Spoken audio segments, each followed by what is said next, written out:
الحمد للہ وحدہ والصلاة والسلام علی من لا نبی بعدہ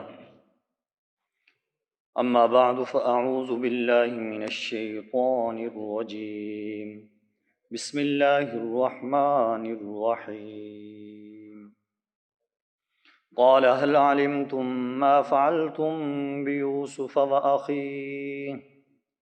وأخیہ اذ انتم جاہلون صدق اللہ العظیم۔ آج ہم اپنے درس قرآن کا آغاز سورہ یوسف کی آیت نمبر 99 سے کر رہے۔ جیسا کہ آپ حضرات میں پچھلے درس کے اندر یہ بات سنی کہ حضرت یوسف علیہ السلام نے اللہ تبارک و تعالیٰ کے حکم سے اور مناسب تدبیر کے ذریعے سے اپنے بھائی کو اپنے پاس ٹھہرا لیا۔ یوسف علیہ السلام کے جو دوسرے بھائی تھے وہ واپس گئے اور اس کے بعد پھر کنعان سے دوبارہ مصر کے اندر آئے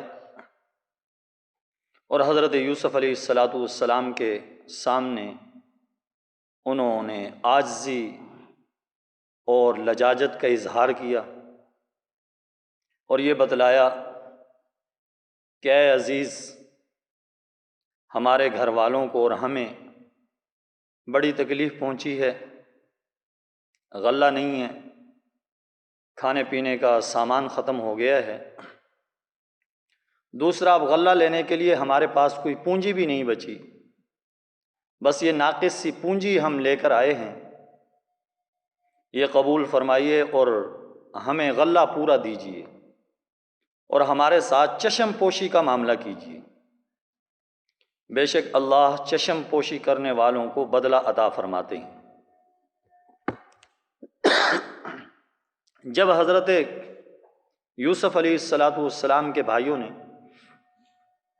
یہ ساری باتیں کی تو حضرت یوسف علیہ السلام کا دل بھر آیا اور حضرت یوسف علیہ السلام نے حقیقت سے پردہ اٹھا دیا۔ فرمایا قال هل علمتم ما فعلتم بیوسف واخیہ اذ انتم جاہلون، فرمایا کیا تمہیں معلوم ہے جو کچھ تم نے یوسف اور اس کے بھائی کے ساتھ کیا نادانی کے اندر؟ ان کا جو الزام تھا اس کا ذکر کیا، لیکن ساتھ ساتھ ان کا عذر بھی ذکر کر دیا کہ جو کچھ تم نے یوسف اور اس کے بھائی کے ساتھ کیا، فرمایا وہ نادانی کے اندر تم سے ہوا۔ تو حضرت یوسف علیہ السلام نے ان کے قصور کا ذکر کیا، لیکن ساتھ ساتھ ان کے عذر کا بھی ذکر کر دیا۔ جیسے ہی حضرت یوسف علیہ السلام نے یہ سوال اچانک کیا، قالوا اِنَّكَ لَأَنْتَ یوسف، حضرت یوسف علیہ السلام کے بھائی جس وقت کنعان سے غلہ لینے کے لیے مصر آئے، حضرت یوسف علیہ السلام نے ان کو شاہی مہمان بنایا اور VIP پروٹوکول ان کو دیا، تو اس سے انہیں کچھ نہ کچھ تو اندازہ ہوا ہوگا کہ جو ہمارا اتنا احترام کیا جا رہا ہے، اعزاز و اکرام کیا جا رہا ہے، اس کی وجہ کیا ہے۔ اور ساتھ ساتھ جب حضرت یوسف علیہ السلام کے چہرے مہرے کو دیکھتے ہوں گے تو انہیں یہ اندازہ لگتا ہوگا کہ اس کی شکل و شباہت تو ہمارے ساتھ ملتی جلتی ہی ہے، کیونکہ بھائیوں کی شکلیں آپس میں ملتی جلتی ہی ہوتی ہیں، تو انہیں یہ خیال آتا ہوگا، لیکن فوراً اس خیال کو جھٹک دیتے ہوں گے، ذہن سے نکال دیتے ہوں گے اور کہتے ہوں گے یہ کیسے ہو سکتا ہے کہ یوسف جس کو ہم نے کنعان کے کنویں کے اندر پھینکا تھا اور ہزاروں میل دور مصر کے اندر، وہ کیسے تخت شاہی کے اوپر آ سکتا ہے۔ تو حضرت یوسف علیہ السلام نے اچانک جب یہ سوال کیا تو فوراً آگے سے کہنے لگے قالوا اِنَّكَ لَأَنْتَ یوسف، کہنے لگے کیا سچ مچ آپ ہی یوسف ہیں؟ قال انا یوسف وہذا اخی، حضرت یوسف علیہ السلام نے فرمایا ہاں میں یوسف ہوں اور یہ میرا بھائی ہے۔ قد من اللہ علینا، اللہ تبارک و تعالیٰ نے ہم پر احسان کیے ہے۔ اللہ اکبر، قربان جائیں پیغمبروں کے جملوں پر، پیغمبروں کی پیاری باتوں پر، کہ جو بھی کمال حاصل ہوتا ہے، جو فضائل عطا ہوتے ہیں، یہ نہیں کہتے کہ یہ میری محنت کا نتیجہ ہے، یہ میرا کمال ہے، نہیں، ہر چیز کو، ہر کمال کو، ہر صفت کو اللہ کی طرف منسوب کرتے ہیں۔ فرمایا قد من اللہ علینا، یہ جو کچھ تم دیکھ رہے ہو یہ اللہ نے ہم پر احسان کیا ہے۔ انہ من یتق ویصبر فإن اللہ لا یضیع اجر المحسنین، اور آگے وہ بات قرآن کریم نے ذکر کی جو کہ قرآن کریم کا ایک اسلوب ہے، قرآن کریم کا ایک انداز ہے، کہ قرآن کریم کا انداز یہ نہیں ہے کہ واقعہ اور قصہ بیان کرے اور سارے واقعے کو بیان کرنے کے بعد پھر کوئی عبرت اور نصیحت کی بات ذکر کرے، نہیں، بلکہ قرآن کریم کا یہ انداز اور یہ اسلوب ہے کہ جہاں پر واقعے کو بیان کیا جاتا ہے، واقعے کی جزئیات کو بیان کیا جاتا ہے، تو اس کے ساتھ ساتھ قرآن کریم ایک اصول اور قاعدہ اور ضابطہ بھی بیان کرتا ہے۔ یہاں پر وہی قاعدہ اور ضابطہ بیان کیا، فرمایا یہ جو تم جو کچھ دیکھ رہے ہو، فرمایا ہم پر اللہ نے احسان کیا ہے، فرمایا یہ ہمارے ساتھ خاص نہیں ہے، فرمایا جو بھی صبر اختیار کرے اور تقوی کو اپنا لے اللہ سب کے ساتھ یہی معاملہ کرتے ہیں۔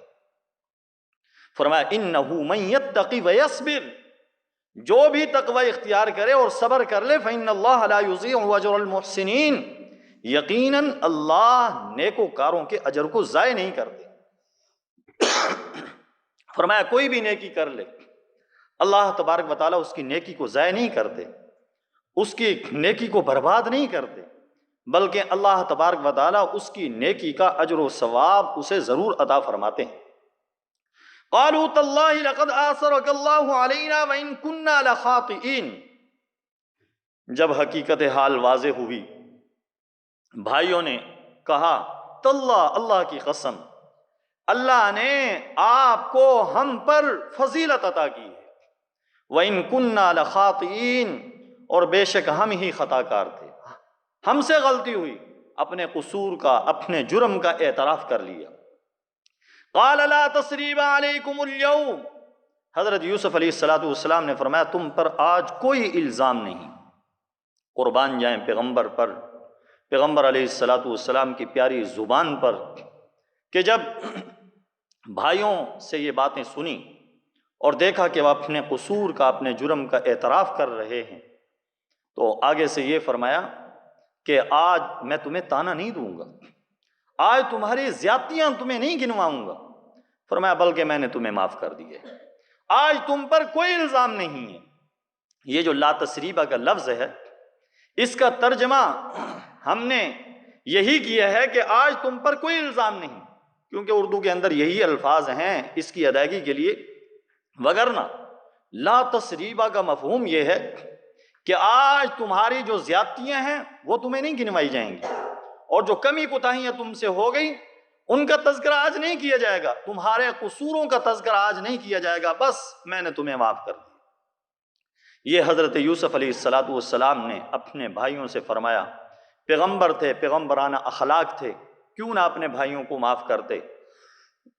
اور قربان جائیں ہمارے آقا، مشرق و مغرب کے آقا، شمال و جنوب کے آقا، عرشیوں فرشیوں کے آقا، کل کائنات کے آقا حضرت محمد الرسول اللہ صلی اللہ علیہ وسلم پر، آپ کی خاک پاک پر قربان ہو جائیے کہ نبی کریم صلی اللہ علیہ وسلم جس وقت فاتحانہ انداز میں مکہ مکرمہ میں داخل ہوئے، فاتحانہ تو میں نے الفاظ ذکر کر دیا، وگرنہ تو دیکھا جائے تو عاجزانہ نبی کریم صلی اللہ علیہ وسلم اپنے خون کے پیاسوں پر قابو پا چکے ہیں، لیکن اونٹنی پر اس طریقے سے تشریف لے جا رہے ہیں کہ آپ کا سر مبارک عاجزی سے پلان کے ساتھ جھکا ہوا ہے۔ دنیا کے فاتحوں کو دیکھیں، سکندر و دارا کو پڑھ جائیے، نپولین اور اسی طرح ہٹلر اور جتنے بھی فاتح گزرے ہیں ان کے تذکروں کو چھوڑ دیجئے۔ اگر تذکرہ پڑھنا ہے تو آقا امام الانبیاء سرکار دو عالم صلی اللہ علیہ وسلم کی زندگی کو پڑھیے۔ آقا امام الانبیاء سرکار دو عالم صلی اللہ علیہ وسلم نے کیا کریمانہ اخلاق اپنائے ہیں۔ واقعتاً قرآن نے جو کہا وَإِنَّكَ لَعَلَىٰ خُلُقٍ عَظِيمٍ، اے پیغمبر آپ تو بڑے بلند اخلاق پر فائز ہیں۔ اور واقعتاً کائنات کے آقا حضرت محمد الرسول اللہ صلی اللہ علیہ وسلم بڑے ہی بلند اخلاق پر فائز تھے۔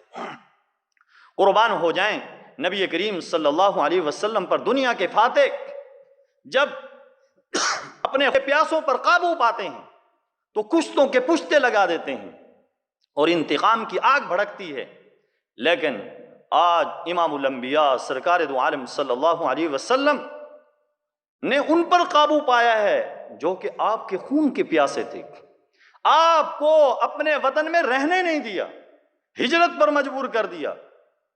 ان کے ذہنوں میں وہ باتیں آتی ہوں گی، بلال کو تپتی ریتوں پہ لٹاتے تھے، سمیہ کے ٹکڑے کر دیے، زنیرہ کی آنکھیں نکال دی، فقیہ کی پسلیاں توڑ دی گئی، اور حضرت خبیب کو انگاروں پہ لٹایا گیا تھا۔ وہ سامنے حرم مکہ کے اندر کھڑے تھے اور سوچ رہے تھے آج پتہ نہیں ہماری تقدیر کا کیا فیصلہ ہوتا ہے، ہماری زندگیوں کے بارے میں آج امام الانبیاء پتہ نہیں کیا فیصلہ کرتے ہیں۔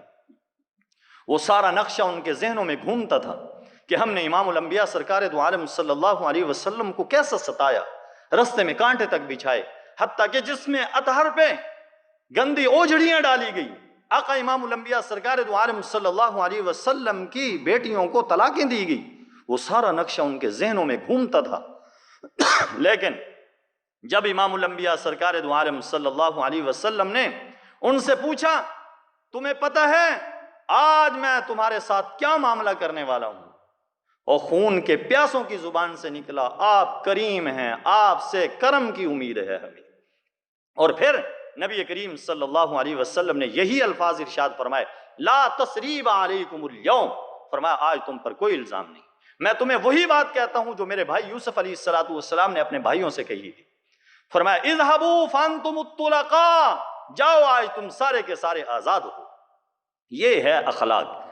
کہنے کو تو ہر کوئی زبان سے کہہ سکتا ہے، باتیں کر سکتا ہے، لیکن یہ امام الانبیاء سرکار دو عالم صلی اللہ علیہ وسلم کی زندگی ہے، خدا کی قسم یہ دلوں کی دنیا بدلتی ہے۔ لا تثریب علیکم اليوم، تم پر آج کوئی الزام نہیں، یغفر اللہ لکم وہو ارحم الراحمین، اللہ تمہاری بخشش کرے اور وہ سب رحم کرنے والوں سے بڑھ کر رحم کرنے والا ہے۔ حضرت یوسف علیہ السلام نے اپنے بھائیوں کو معاف کر دیا۔ یہ پیغمبروں کی، انبیاء علیہ السلام کی سنت ہے کہ انتقام نہیں لینا۔ جنہوں نے زیادتیاں کی ہیں، قصور کیے ہیں، کمی کوتاہیاں کی ہیں، ان سے درگزر، انہیں معاف کر دیں۔ اذهبوا بقمیصی ھذا فالقوه علی وجه ابی یأتی بصیرا، حضرت یوسف علیہ السلام نے فرمایا میری یہ قمیص لے جاؤ، اس کو میرے والد کے چہرے پہ ڈال دینا، اس کی بینائی لوٹ آئے گی۔ سبحان اللہ۔ حضرت یوسف علیہ السلام کی یہ قمیص تھی، حضرت یوسف علیہ السلام نے فرمایا میری یہ قمیص لے جاؤ، میری قمیص جا کر میرے والد کے چہرے پہ ڈال دینا، اس قمیص کی برکت سے اللہ تبارک و تعالیٰ ان کی گئی ہوئی بینائی کو واپس لوٹا دیں گے۔ کیا حضرت یوسف علیہ السلام کی قمیص تھی؟ بعض رات فرماتے ہیں یہ حضرت یوسف علیہ السلام کا معجزہ تھا، اور بعض رات فرماتے ہیں کہ شدت مسرت کی وجہ سے حضرت یوسف علیہ السلام کے والد جو حضرت یعقوب علیہ السلام تھے ان کی بینائی لوٹ آئی، کیونکہ جب انسان کو کچھ خوشی حاصل ہوتی ہے تو انسان کے جو حواس ہوتے ہیں ان کے اندر توانائی پیدا ہو جاتی ہے۔ تو یہاں پر بھی حضرت یعقوب علیہ السلام کو اتنی بڑی خوشی حاصل ہوئی، ان کے جو اعضاء تھے، قوات تھے، ان کے اندر ایک توانائی حاصل ہوگی، تو اللہ تبارک و تعالیٰ نے گئی ہوئی بینائی کو واپس لوٹا دیا۔ آج کل کی میڈیکل اور سائنس اب اس بات پہ پہنچی ہے، لیکن قرآن کریم نے یہ بات 1400 صدیاں پہلے بتا دی تھی۔ تو بہرحال حضرت یوسف علیہ السلام نے فرمایا میری قمیض ڈالو. اور یہ قمیض کون سی قمیض تھی؟ حضرت انس رضی اللہ تعالیٰ عنہ سے روایت ہے رسول اکرم صلی اللہ علیہ وسلم نے ارشاد فرمایا یہ قمیض وہ تھی جب حضرت ابراہیم علیہ السلام کو آگ میں ڈالا گیا تو اس وقت حضرت ابراہیم علیہ السلام نے وہ قمیض پہنی ہوئی تھی اور یہ قمیض جنت سے آئی تھی. پھر ان کے بعد حضرت ابراہیم علیہ السلام کے بیٹے حضرت اسحاق کے پاس آئی اور حضرت اسحاق سے حضرت یعقوب علیہ السلام کے پاس آئی اور پھر حضرت یوسف علیہ السلام کے پاس یہ قمیض آئی. یہ جنت سے قمیض آئی تھی. تو بہرحال پھر ہوا بھی ایسے ہی، وہ قمیض ڈالی گئی حضرت یعقوب علیہ السلام کے چہرے پہ، تو اللہ تبارک و تعالیٰ نے گئی ہوئی بینائی واپس لوٹا دی. فرمایا وَأْتُونِي بِأَهْلِكُمْ أَجْمَعِينَ، تم اپنے سارے گھر والوں کو میرے پاس لے کے آ جاؤ. حضرت یوسف علیہ السلام نے فرمایا جاؤ جتنے بھی گھر والے ہیں سب کو میرے پاس لے آؤ. اور یہ حضرت یوسف علیہ السلام نے جو بات ارشاد فرمائی بائبل کے مطابق اس وقت حضرت یوسف علیہ السلام کا جو خاندان تھا وہ کنعان کے اندر بہت بڑھ چکا تھا. یعنی بہو اور والدین اور اسی طرح پوتے پوتیاں، ان کو ملا کر ان کی تعداد 70 کے قریب تھی جو کہ کنعان سے پھر حضرت یوسف علیہ السلام کے پاس مصر کے اندر یہ آئے. تو بہرحال فرمایا وَلَمَّا فَصَّلَتِ الْعِيرُ قَالَ أَبُوهُمْ إِنِّي لَأَجِدُ رِيحَ يُوسُف، اور جب قافلہ چلا قال ابوہم، ان کے والد نے کہا انی لأجد ریح یوسف، میں یوسف علیہ السلام کی خوشبو محسوس کر رہا ہوں. لولا ان تفندون، اگر تم یہ نہ کہو کہ بوڑھا سٹھیا گیا ہے. حضرت یعقوب علیہ السلام نے ادھر سے قمیض چلی ہے، قافلہ چلا ہے، ہزاروں میل دور کنعان ہے. حضرت یعقوب علیہ السلام ابھی وہیں موجود ہیں، قافلہ یہاں سے چلا ہے. تو یہاں سے چلتے ہوئے قافلے کو حضرت یعقوب علیہ السلام نے فرمایا مجھے یوسف کی خوشبو آ رہی ہے. سبحان اللہ، کیا اللہ تبارک و تعالیٰ کی حکمتیں ہیں، عجیب اسرار اور رموز ہیں میرے رب کے بھی، کہ ادھر قریب ہی یوسف علیہ السلام کنعان کے کنویں میں پڑے ہوئے ہیں، لیکن حضرت یعقوب علیہ السلام کو خوشبو نہیں محسوس ہوئی. اور ہزاروں میل دور اب مصر کے اندر سے یہ قافلہ چلتا ہے، یہاں سے قمیض چلتی ہے، اب کہہ رہے ہیں یوسف کی خوشبو آ رہی ہے. یہ رب کی حکمتیں ہیں، جب رب چاہتے ہیں تو ہزاروں میل دور سے بھی خوشبو سنگھا دیتے ہیں، اور جب نہیں چاہتے تو ساتھ ہی کنعان کے کنویں میں پڑے ہوتے ہیں تو وہاں سے خوشبو نہیں آتی. تو یہ رب کے فیصلے ہیں. جیسا کہ حضرت یعقوب علیہ السلام نے بھی فارسی کے ایک شعر میں یہ بات ذکر کی ہے. فرمایا کبھی تو ایسا ہوتا ہے کہ ہم عرش تک کی باتوں کو دیکھ لیتے ہیں، اور کبھی ایسا ہوتا ہے کہ پاؤں کے نیچے جو چیز ہوتی ہے اس کا بھی پتہ نہیں ہوتا. اس سے یہ معلوم ہوتا ہے کہ معجزہ جو ہوتا ہے ہاتھ نبی کا ہوتا ہے، لیکن قدرت رب کی ہوتی ہے، نبی کا اس میں اختیار نہیں ہوتا. جب رب چاہتے ہیں اس کا اظہار فرما دیتے ہیں، اور جب رب نہیں چاہتے اس کا اظہار نہیں فرماتے.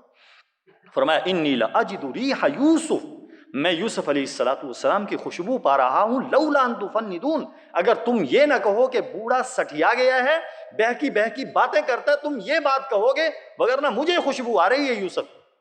قالوا تاللہ انک لفی ضلالک القدیم، وہ جو لوگ پاس وہاں تھے کنعان کے اندر حضرت یعقوب علیہ السلام کے پاس، انہوں نے کہا اللہ کی قسم آپ تو اپنی پرانی غلط فہمی کے اندر مبتلا ہیں، آپ کو ابھی بھی یوسف کے خواب آ رہے ہیں، یہ باتیں کر رہے ہو. یوسف علیہ السلام تو بھولی بصری داستان بن گئے.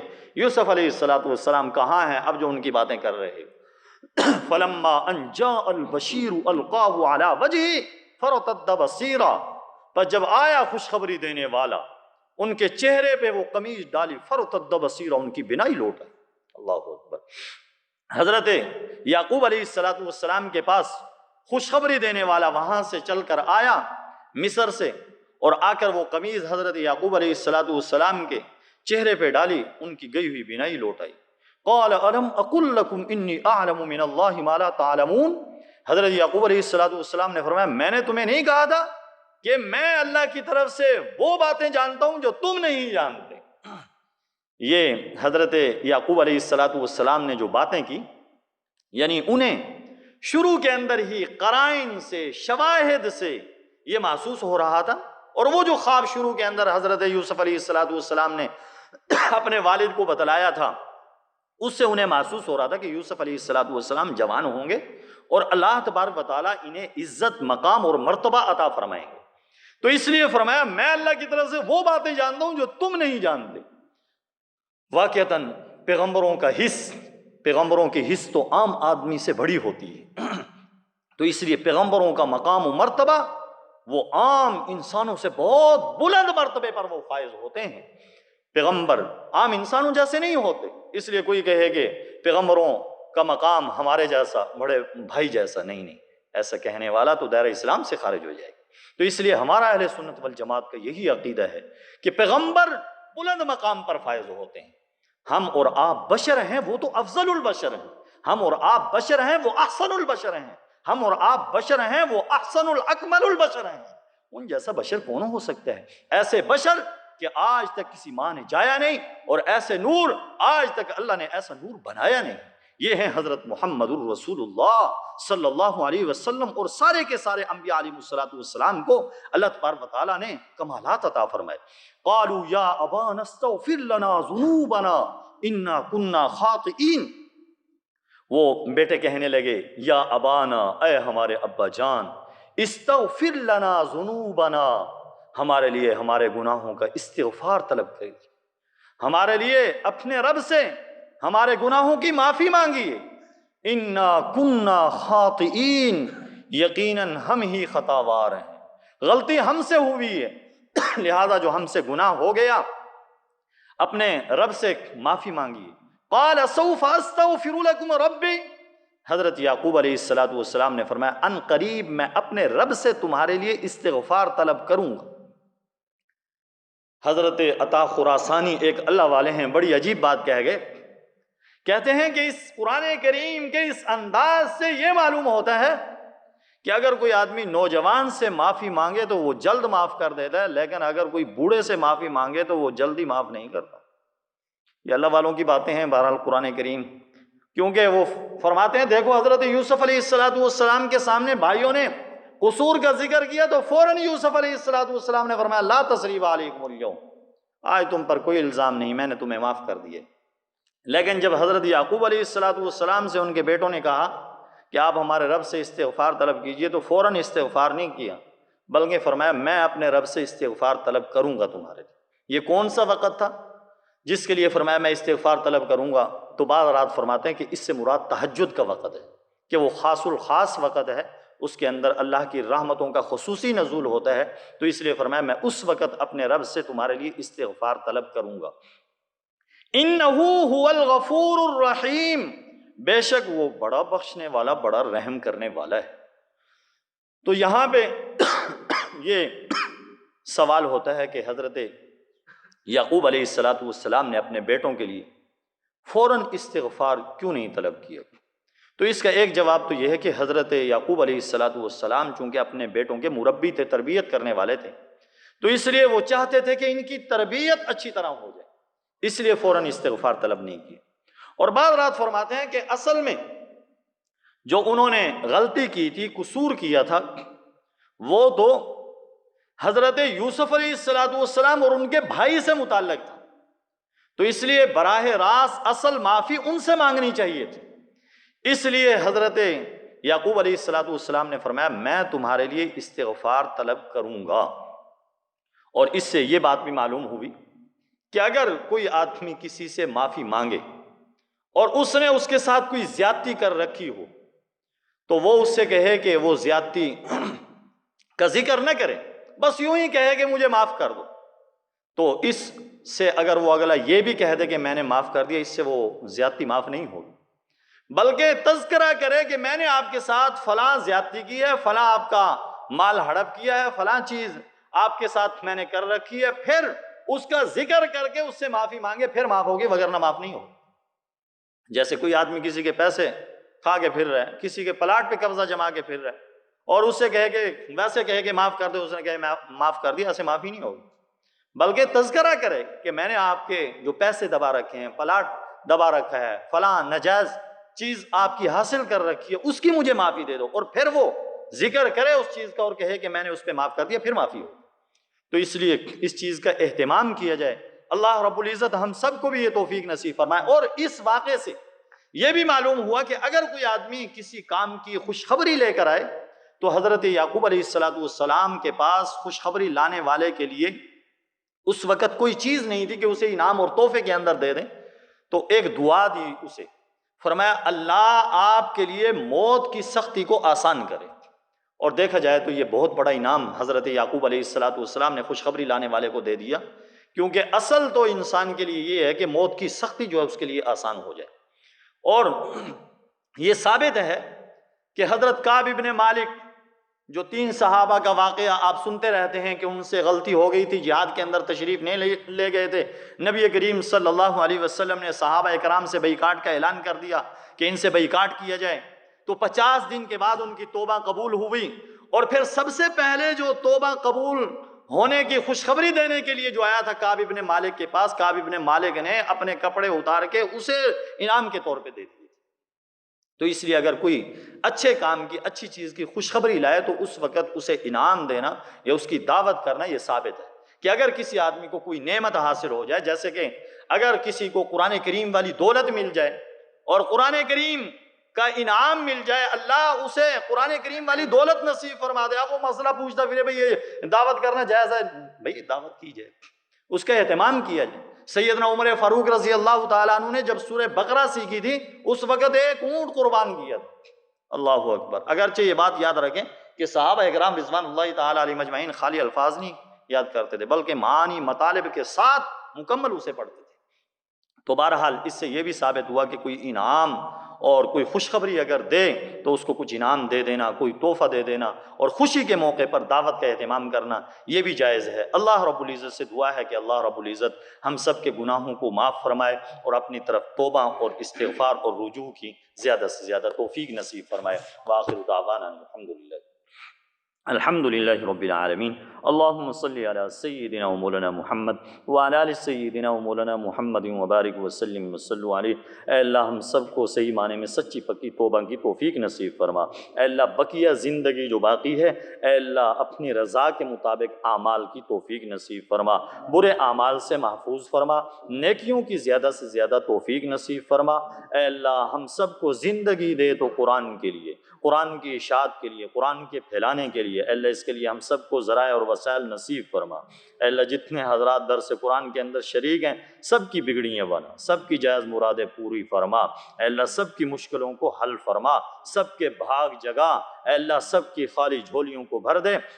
اے اللہ تیرے ہی در کے مانگتے ہیں، اے اللہ تیرے در کے سوا اور کوئی در نہیں ہے، اے اللہ تیری ہی جناب سے سب کچھ عطا ہوگا۔